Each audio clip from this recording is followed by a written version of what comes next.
Welcome to the Divorce Podcast, where we explore relationships, divorce, separation, and parenting apart. This episode is part of our new mini-series, where we answer your questions and discuss content, current news and events, and share practical bite-sized tips. I'm your host, Kate Daly, a relationship counsellor, divorce specialist, and co-founder of Amicable, the online legal service for separating couples.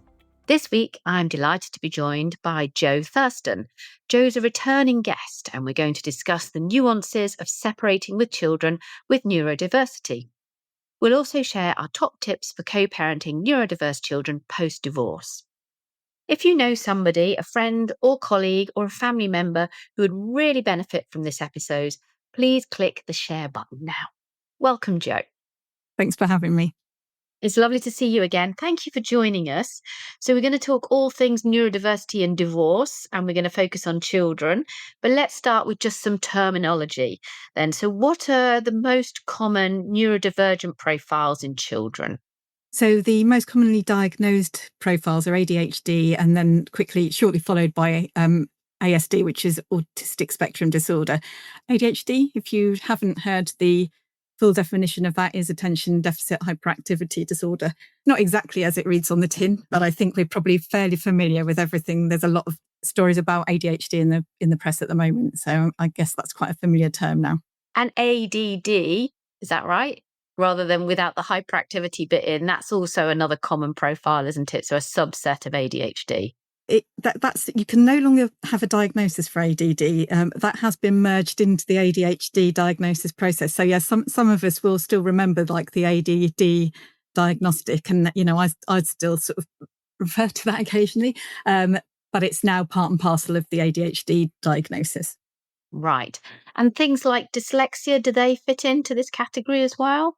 They do. So any of those neurodivergent conditions can actually be, they call them comorbidities. So dyslexia, dyspraxia, sometimes we'll have sort of sensory processing and executive function issues as well, which go side by side. So yeah, you may find that if your child has one diagnosis, they may have traits of other things, or they may actually end up receiving a multiple diagnosis. So yeah, it covers a wide spectrum.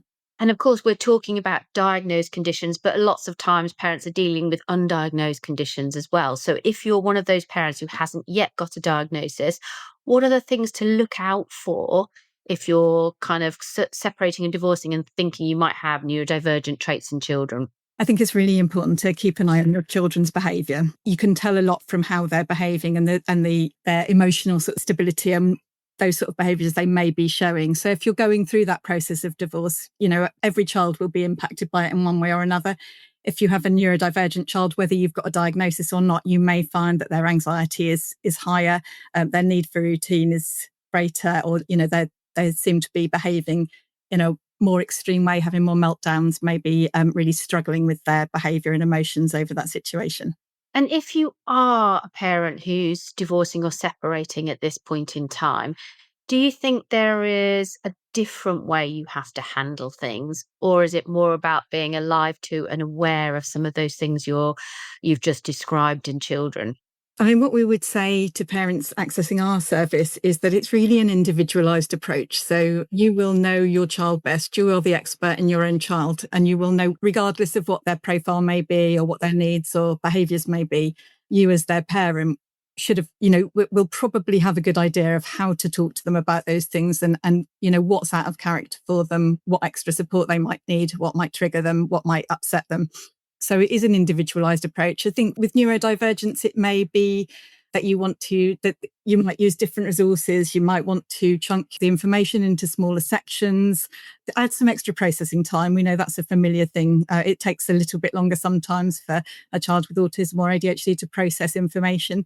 So you might want to give them small chunks of information at a time and actually give them some time to process that and come back to it. They might also have a lot of questions, because they do sort of like to seek out answers and understand the situation. So you may find that you have to be open to questions. But it's okay if you don't know the answer straight away. It's okay to say you don't know and that you will find out and you'll come back to them. But it's important to give them the space and the time to ask those things. And that if you do say that, you do at some point go back to them and give them that explanation.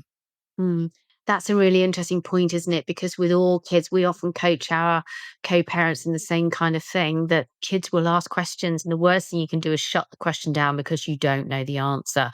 Like you say, it's much better if you sort of acknowledge the question. You can even say, can't you? That's a really interesting question. I hadn't thought of that. Let me go away and think about it, and I'll come back to you. But then for, I guess, when you've got neurodivergency, the key thing is to be consistent and to do what you say you're going to do. So you have to come back with the answer at some point, even if you have to come back and say, I haven't forgotten about it. I just need more time or whatever. Give us some practical tips then. So, what's the best way of telling your kids you're getting a divorce if you're dealing with, well, and should we be lumping this together? I'm talking about neurodivergence like it's one thing, but would you have a different approach to a child with ADHD to a child with ASD? It's difficult to say with that because your child and those conditions, it presents in a different way in every child. So like I sort of said before, I think it's going back to like an individualized approach towards your child. But I think the important message is still really the same. Find a good time when you can talk about it in a calm way, in a calm space where they feel safe and supported and secure. Think about the information that you need to share with them. And it's probably on like a need to know basis.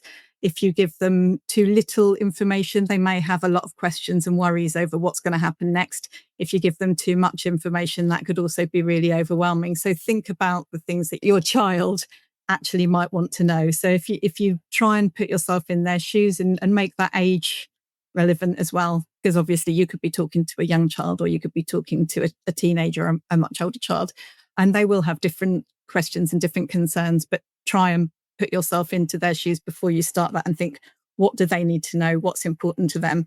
There's quite often a lot of uncertainty over what's going to happen. Are we going to see the other parent anymore? Are we going to live in a different house? Are we going to have to move? Are we going to change schools? Those things are really important for your child. So having the answers, if you've got them to hand, is brilliant. If you haven't, and, like we said, take a note of them. Make sure you say, okay, I can't give you the answer to that at the moment, but I will come back to you and I can give you an answer to it. And I will definitely come back to you and do that once we know what's happening. So a little bit of reassurance is really helpful as well. Do you think there's specific things that some children worry about more because of these conditions? I don't know whether they would consciously be worrying about them more, but I guess because the need for the need for routine and the need for consistency is quite fundamental to supporting a child with autism and ADHD. Having those routines and knowing what's going to happen and predictable behaviours, that's quite important to keep your anxiety under wraps and for their own well-being. So I think that sort of knowing how to help them through and support that transition is really, really important in reducing the anxiety and making sure that they're not triggered by the issues that might come up. There's a lot of change that goes on in that time, and we know that transitions are quite difficult to deal with. For all children and adults alike, we all have problems with change. It's a big thing, but the uncertainty can be really, really difficult for any child, but also, almost particularly with a child with autism who needs a particular structure to feel safe and well in their day. And are the timings different? Because the biggest question I get asked a lot of time is, what's the best time to tell your children that you're divorcing? When is that golden moment? And obviously there isn't one, but I understand why people ask that question, because do you do it, early on to give them enough time to prepare? Do you do it, last minute to prevent any anxiety? And we always end up saying to parents, well, normally you tell children when something that they will notice is going to change. And that's different depending on the age and the stage of the children. If you've got little kids, you could have been sleeping in separate bedrooms for months and they wouldn't think anything of it. If you've got teenagers, they're going to pick up on that pretty quickly. So you're going to have an explanation more readily. But when you've got neurodiversity in the mix, does that change anything? I don't know that it necessarily changes things, but I think you might want to be more observant and aware of those, the tiny changes in behaviour you might see in their child. Children can be really intuitive. So even if you're trying to keep things as normal, I mean, if an autistic child will notice probably the tiniest, smallest change they may notice. So just anything in the terms of the way you're talking to each other, or, the tone, or just the consistency or frequency of conversations, or if you're going and having more private conversations, those things they will probably pick up on. And if you then notice that there is, a change in their behavior, a rise in their anxiety, or you're starting to see that they're a little bit maybe having some separation anxiety, or there are some more meltdowns and overwhelm coming out, it might be time to have some of those early conversations to start to reassure them.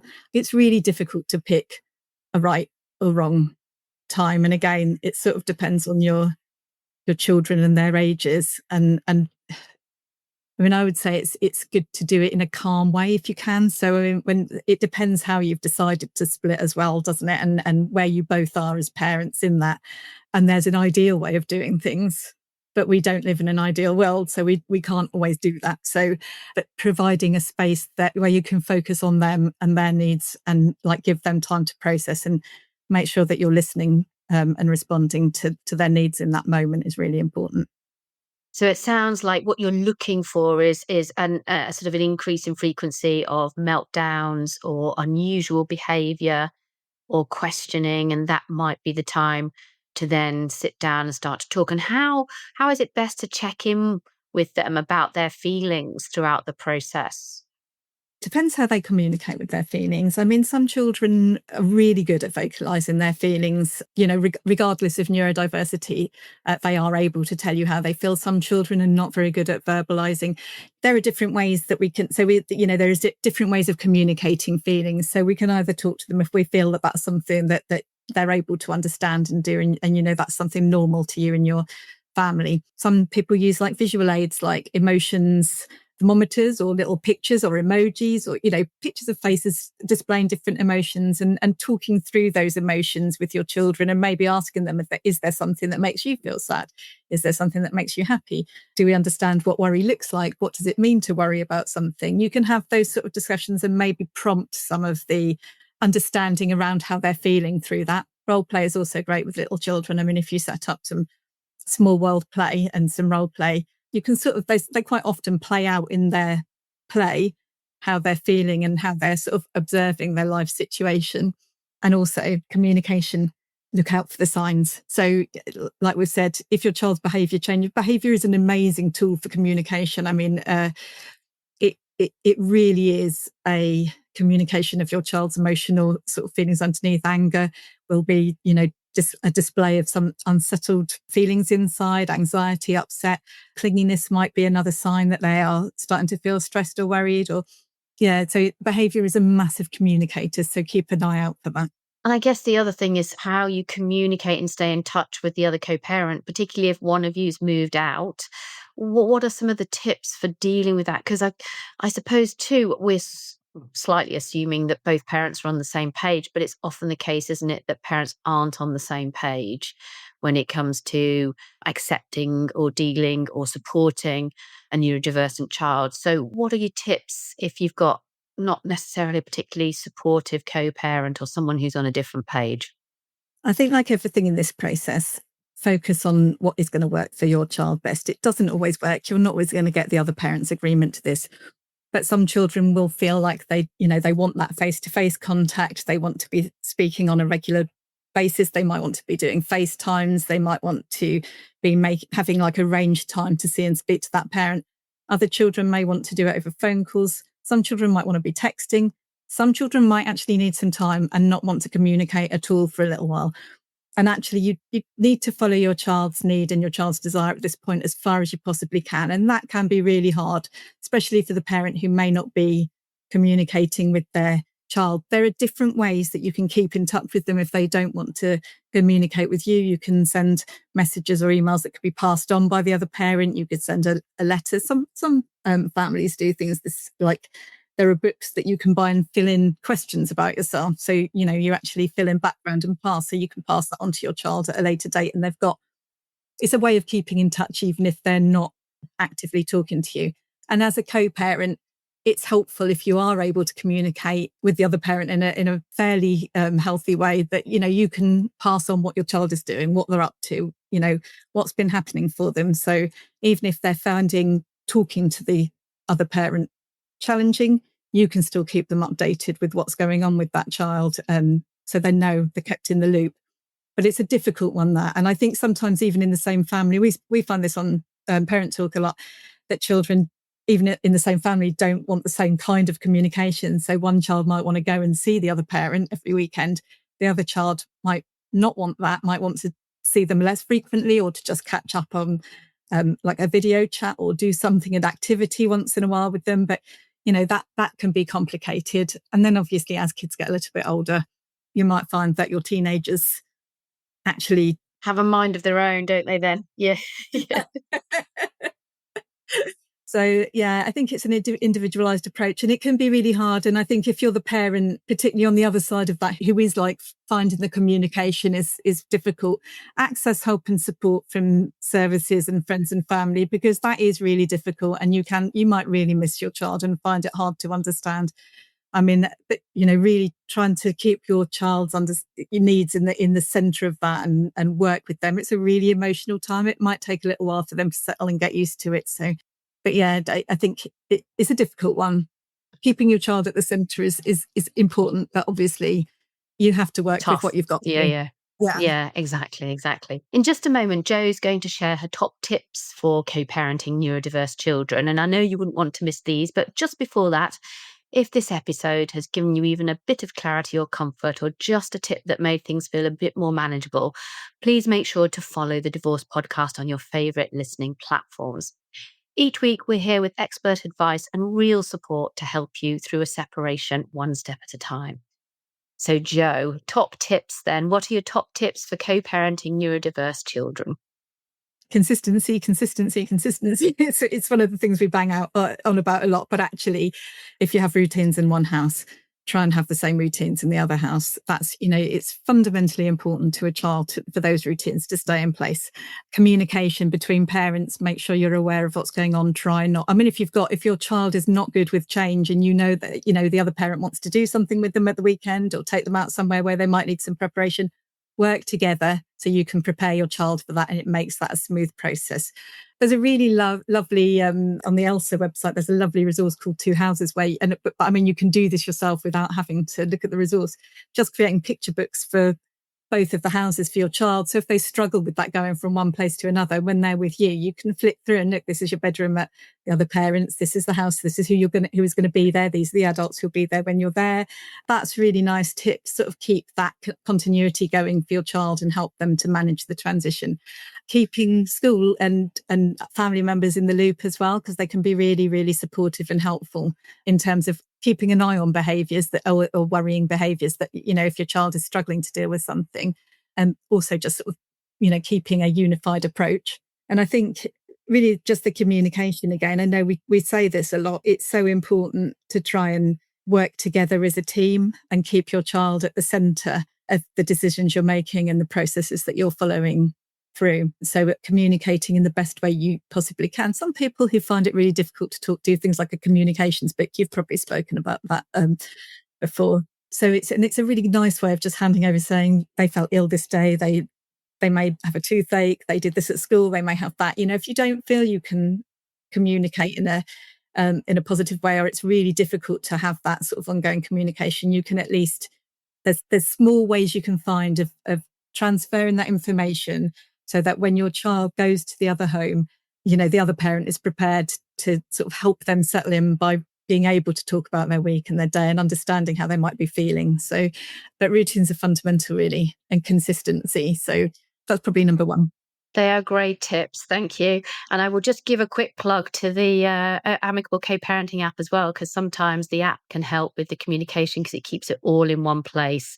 And there's a tone meter as well, so you can check your communication to the other parents, like on point and that kind of stuff. And all the schedules and calendars are there so you can all see it. So things like that can be really good and effective tools, can't they, to help parents co-parent when you've got children with special needs. It's really lovely to talk to you and really lovely to see you. Thank you for that punchy deep dive into co-parenting with neurodivergent children. Where can people find more information about you and the services you offer, Jo? So if parents want to search parent-talk.org.uk, that will take them to our website. There's lots of information there around co-parenting and additional needs and what have you. And there's also a link to our one-to-one chat. So if they want to come and speak to a qualified practitioner, they can have a chat with one of our support workers. Brilliant. And we'll make sure they go in the show notes too. And for free co-parenting resources and to speak to an expert, you can also contact us at amicable@amicable.co.uk. We have free resources and you can book a free advice consultation as well. And of course, you can find me on LinkedIn. You can hear more about new podcast episodes by subscribing for updates and visiting thedivorcepodcast.com or on your favourite listening platforms. And finally, we'd love to know if there's any further questions you have, so share those at hello@amicable.co.uk. Thank you, Jo, for joining me today, and thank you everyone for listening.